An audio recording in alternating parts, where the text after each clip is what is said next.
1-2-1-2. Ladies and gentlemen, right now, we want to bring forth to the stage a very special guest, the undisputed. Nah, son, baby.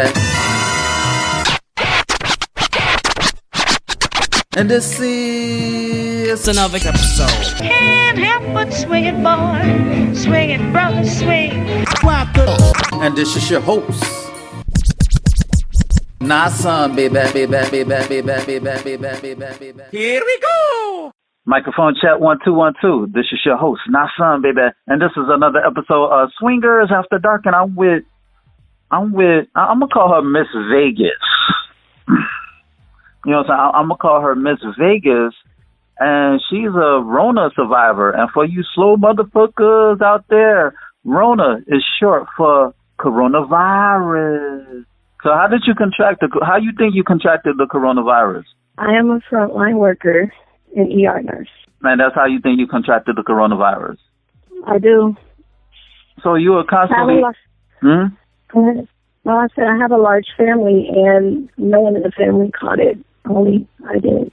So were you around people who had the COVID-19 when you were the frontline worker? I treated ER patients who had coronavirus or were getting ruled out for coronavirus. So did anybody in your unit also get the coronavirus? Several coworkers got it. And they think it was because they were around patients who had the coronavirus. Pretty much that's what we're going with. So when you were around your friends and family, did they get the coronavirus? Like, did anybody who were closest to you contract the coronavirus? No. Because it seems like, the coronavirus, it picks and chooses who will want to, inflict. You feel me? It seems like there's no clear-cut, phenotype or, but even though it's most likely, like older people, the elderly are most likely to get the coronavirus, for the most part, it seems like it could get anyone at any given time. So take us back to that night when you fell ill from the coronavirus. I just experienced shortness of breath. You said shortness of breath? Breath. Yeah. Breath. Not breath. Breath. I said breath.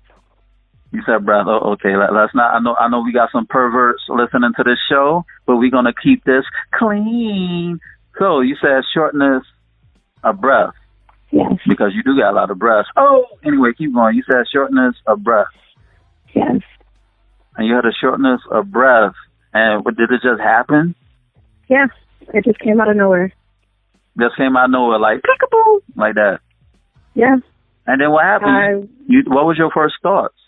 I actually went on a bike ride that early evening, and I was like, something's not right. And I went home and I relaxed. It didn't get better, so I went to the ER. Yeah, and how many days did you have to spend in the ER? Mine was kind of different. I went in around April 28th, diagnosed with pneumonia in one lung, and then ended up having it in both lungs. And the pneumonia cleared up by May 7th.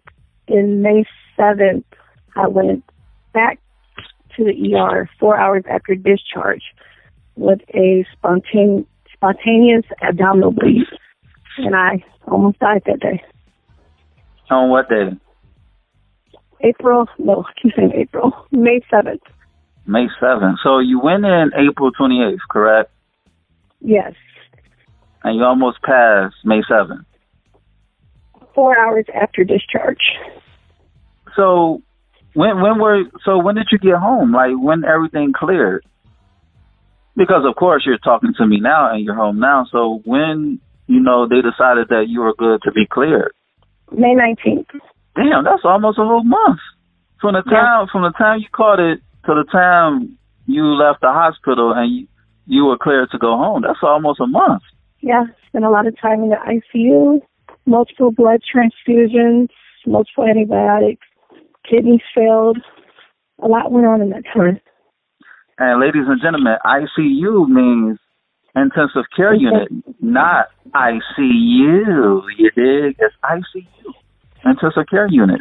So it's like when you got it. Okay, your lungs. You know, it was going through some things. What else was happening when you had the flu and or the coronavirus? My kidneys failed. I went into hypovolemic shock, septic shock. I ended up with 6 blood transfusions and emergency dialysis. They ran dialysis twice. So how was the pain like? Was it like somebody squeezing your lungs, or it was like, what was it like? Like the pain and going through, you know, your kidney failing and, you know, just your body going to war pretty much, because our immune system is the military for our body rather. So how was that like? How was the experience? I explained it as if so, like I went to hell and back, and even through the recovery process, it still feels like hell on earth some days. Like, do you have like lightness? Like, you know, you feel lightheaded, or you feel like you're about to throw up, or your muscles? Well, my blood levels, my hemoglobin was very low. You said your what? Hemoglobin. Okay. That kind but what was that? Because listen, I'm kind of slow. So what's that? The hemoglobin is the oxygen carrying content in your blood. Oh, the oxygen in the blood. Yes. Oh, okay. And now we back on track, baby. Keep going. If you're under a 7, they give you a blood transfusion. Normal is 13 to 15, and I was walking around at a 7.5 to 8.5 for several weeks. Finally up to a 10. So I'm still not normal, but still don't have to get another blood transfusion. And when those levels are low, you're weak, you're lightheaded, and overall just feeling fatigue. So did you ever have any dreams? Like, did you see like the afterlife, or did you see light flash before your eyes? There's 2 weeks around Mother's Day, and my son's birthday was the next day, or the day before that. 2 weeks, I just don't remember anything.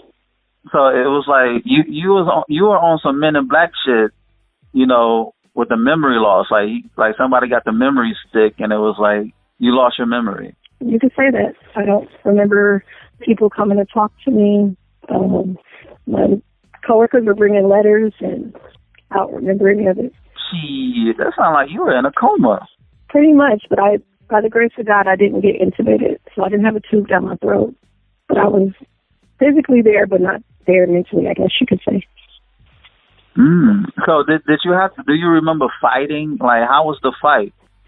Like fighting to keep alive. Before I went out, I just remember telling one of the doctors who I work with, and he's like, please don't let me die. I got kids at home.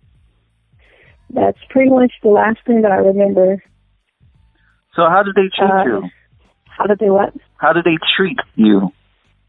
From when I came back too, I remember they took very good care of me. Like they gave you antibiotics, correct? Antibiotics was for the pneumonia at the first part. Then when I got discharged and had the spontaneous bleed, they did a interventional radiology procedure where they went in and stopped the bleed. And then I just dealt with the complications that came after that. So you got discharged from the coronavirus or the flu? The coronavirus. So how did they know you had the Rona? They swab you. And that's how they do it. They swab you to see if you got it. And then how long is the wait until you get the results? 2 to 3 days. But I had the pneumonia, and the coronavirus presents in the x-rays a little different than standard pneumonia. So, okay, they discharged you, and you went home, correct? For 4 hours. And then you got the complications from the internal bleeding. Yes. So was that due to having the coronavirus? Yes. So how did you know you was bleeding? Like, what symptoms or signs that you got that you knew something else was, you know, going on with you? I had abdominal pain, but I didn't want to go back to the ER. So I laid down to take a nap. And at some point during the nap, I must have got up to go to the bathroom and passed out, which is syncope is a normal sign of an internal bleed. So Can you say that word? Can you say that word again? syncope is when you pass out. Oh, okay. Okay. So who found you? My daughter. And do you remember her reaction? I just remember her screaming. That's what I woke up to. And do you know who called the ambulance? Actually, my brothers carried me to the car, and my sister drove me. Oh, okay. Which was kind of risky. They shouldn't have. I mean, they got to do what they got to do. But, I mean, Yeah. yes, it is But risky. I was actively dying, so they should have called the ambulance, but they got me there. Well, the ambulance, they would have probably took a million years. You probably would have been dead right now if you would have waited for the motherfucking ambulance. You know? But in the ambulance, right, they can start IVs and do other stuff. Remember I told you my blood pressure was 63/40, and my heart rate was 150 when I got there. Oh, so how were you feeling when do you remember how were you feeling from your house to the ride to the ER, to the hospital? My sister said I went out at least once or twice. When I arrived, they had to get me out the car and put me on a bed. And when I got in the back, I just remember that my body felt like it was on fire. Mm-hmm. Not sure why, but my body felt like it was literally on fire. That's some of the last memories I have before not remembering anything. So you kind of slipped into a diet coma again, right? Yes. And you didn't remember the second admission. And you didn't remember the second time. No, that was the second time. The bleed was the second time. The first time was just shortness of breath and dealing with the pneumonia. After they cleared that up, I went back the second time. And that's the time you don't remember. Yes, the second time. But you remember, the first time. Yeah, I wasn't as sick and critical at the second time. So that was the second time. So why did they clear you? Honestly, I had no abdominal pain. My vitals were stable. No, my oxygen levels were good, and the pneumonia was gone. And I had to. So there wasn't I couldn't get upset with them for discharging me because I had no symptoms of anything else that was going to happen that night. Yeah, so the Rona came back with a vengeance. It was like, psych. You know, that's fucked up, you know. But yes, the doctors were all like, what the fuck happened in those 4 hours? Because she was fine when she left. So, but before you got the coronavirus, did you think that it was a hoax or it wasn't as bad as people said it was? No, I work in the ER, so we treated some of the sickest patients in the city. And I know that it's not a hoax. Did anybody in your hospital pass? I have a friend that died while I was in the ICU. A friend or a friend or an associate? A coworker who was also a close friend of the family's. Man, he was 61 years old. He was 61. So that was before you got the Rona, or after, or during? He was in the hospital for a month battling coronavirus. He ended up passing while I was in the hospital, sick myself. Damn. So how many recoveries in contrast to deaths that your hospital, the hospital where you work, have? I don't know all the details. They were issuing us numbers, weekly, but I've been out of work since April 25th, so I don't know what the numbers are right now. Listen, all this talk about the Rona, I'm about to give me some motherfucking Hennessy because, I need a shot. But it was like, it's crazy because when, you were going through your recovery, did you think about your kids? Like, damn, if I'm no longer here, like, how my kids going to fare? Because if that was me, I would have been like, damn, I don't want them to go to break up the home. They had to go to family members, or even worse, the foster care, foster homes and juvenile homes and stuff like that. Did you ever think about that? Yeah, the moments before I actually went to the hospital, I sat down and wrote out my kids' doctor's offices, their insurance cards, put them all in a folder, where their birth certificates and Social Security cards were. My aunt is my beneficiary. I called her and let her know what was going on. I wrote down my gas bill and my light bill and my energy bill and where to pay my rent at, and I left my debit cards in my bank account and everything with my sisters and my brothers. And I thought I was dying, so I left everything out. Did you get them, like, your Facebook passwords, your social media passwords, and stuff like that?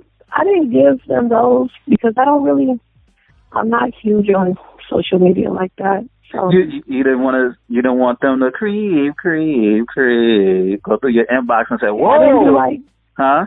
I didn't do like those kind of, like the phone password and the. They'd be like, whoa, what is this? Let me find out she was freaky deaky when she was alive. So you didn't want to get that up. So you ain't low. You ain't low.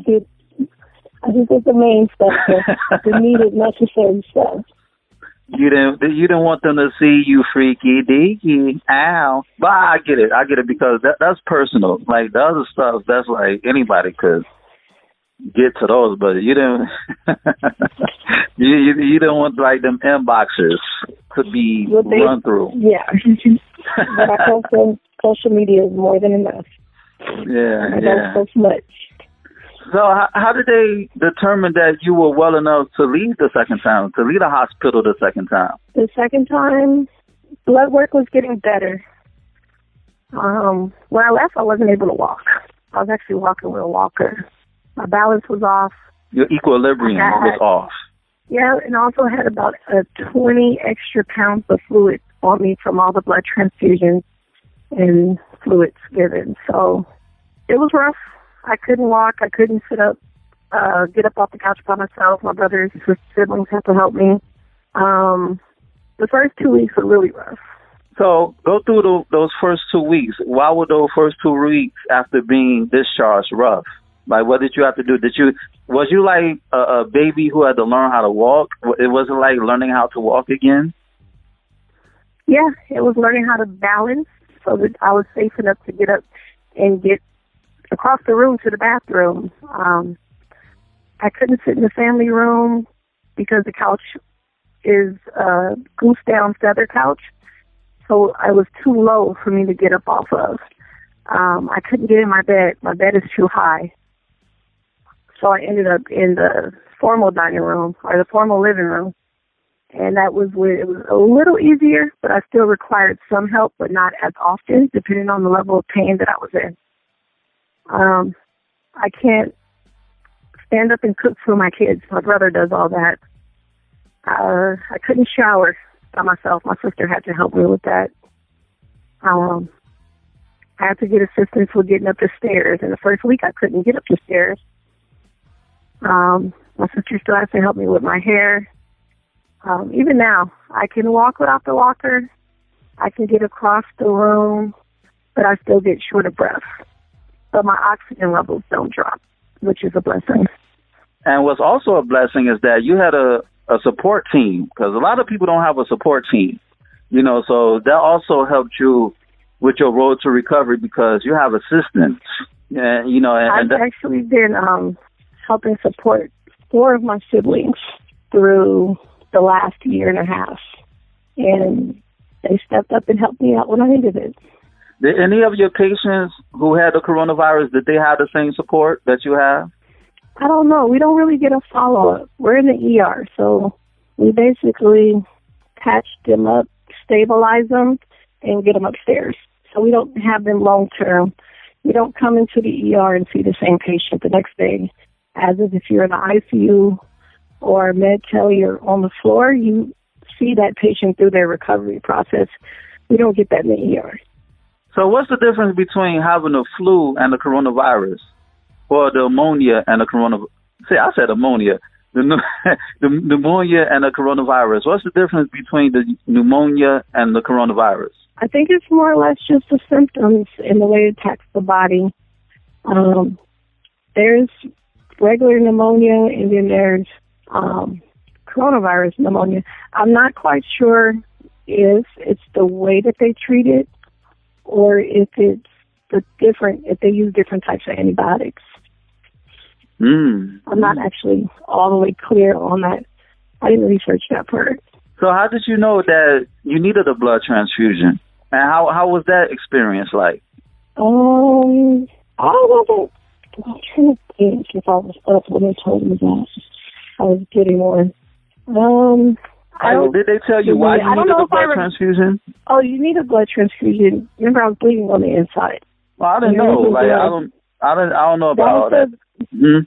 The second time when I went, remember I said I was spontaneously bleeding on the inside? Mm-hmm. So when you're losing blood, just typically, even if it didn't have anything to do with the coronavirus, if you have a GI bleed or any other type of bleed or a gunshot wound and you're bleeding out, we have to replace the fluid in the blood that you are losing. So that's typical for any type of bleed. See, I didn't know that. I did not know. See, I learned something new. See? But I didn't know. I thought it was just corona related, you know? No. We do blood transfusions all the time in the ER, so that part's not that scary. It's with the coronavirus, my kidneys were failing. And so when your kidneys are failing, that's when dialysis and all those other things come in. That's when it gets a little scarier. So how was it like me, at least. So how was it like being on dialysis? I asked them to give me medication to put me out because out of everything I dealt with, when they said the word dialysis was probably the first time I was scared. And can you explain to my listeners what dialysis is? So they filter out your blood. So they take the blood out your body and replace it. They clean it and replace it back. And that seemed like a long process. You can be hooked up for 6 to 8 hours to the machine. It depends on how many liters they need to get off of you. And how many liters did they need to get from you? I was out of it. I don't know for you. Oh, you didn't want to go through that. I feel you 100%. So how do you feel right now? Honestly, the first day that I had a decent day was my birthday, June 9th. That was the first time that I felt as close to normal as possible. Meaning, I didn't have a headache. I wasn't nauseated. I didn't have abdominal pain. My foot swelling down, and I was able to relax. So that was the first day. Okay. So when you got discharged the second time, how were you sure that you didn't have to go back to the hospital for a third time? I did go back a third time. But it wasn't as bad as the first and the third, right? Oh, no. On June 2nd, I just went for abdominal pain. So I still have a blood clot that's sitting in my lower pelvic region. And the blood clot causes pain. The body is supposed to absorb it itself. And I went back June 2nd because the pain had came to where I couldn't walk. And I had began to start walking, and it was confusing for me. And come to find out, the clot was pressing on something and causing very bad pain. So it's a matter of waiting time for things to dissolve. So how many of your coworkers got the coronavirus? I'm not sure. When I left, because it seems... Including me, there was 9. The one that passed was the worst. I was the second worst. And the other, is that 7 that I know of? Because I don't know who caught it after I left. But the other 7 were home. Well, they ended up hospitalized, ended up being able to get sent home to recover. And they recover for 14 days, and then you have to get swabbed twice to get 2 negative swabs, and then they're able to go back to work. So I'm actually, since I haven't been back to work, I don't know how many of them have been back to work, but I know that no one was as critical as me and my friend that passed away. So how they're monitoring you since you had the coronavirus? I had 2 negative swabs when I left the second time, so they weren't worried about that. They're monitoring the aftermath of my kidneys, my blood levels. A lot of my electrolytes are off. My magnesium's low. My potassium's low. Folic acid, vitamin D, and I think phosphorus were all out of whack. So how are you treating yourself? Vitamins, rest, and I go to all my appointments and get I get blood drawn every 2 weeks, and if the numbers aren't right, it's kind of sooner. And then I go to doctor's appointments and the kidney specialist. And what is your schedule? Do you have like a set schedule? No, I'm just kind of, I do what my body tells me to do. If my body's tired, I lay down and go to sleep. I actually can't sit up too long. So most of the time I'm resting with my feet up for the most part. So how are your kids handling, your children handling, you doing your recovery? How did they handle the whole ordeal altogether? Because I looked on your Facebook page and you getting a lot of support. So how's the support? Support as far as people showing love through posts, shouting you out. But how's the home life now? Home life is okay. The kids, they really don't want me to be a nurse anymore. They feel like me being a nurse, they almost lost me. So we have those kind of talks that it just kind of comes with the job. When we talk about the disease process and sickness, I'm really open with my kids. So they know a lot more medically than most kids do. So when you become 100%, are you going back to nursing? Are you going back to the same hospital? I am. That's what's up. A trooper. That's what's up. See, you got heart. That's what's up. You got some heart. Yes.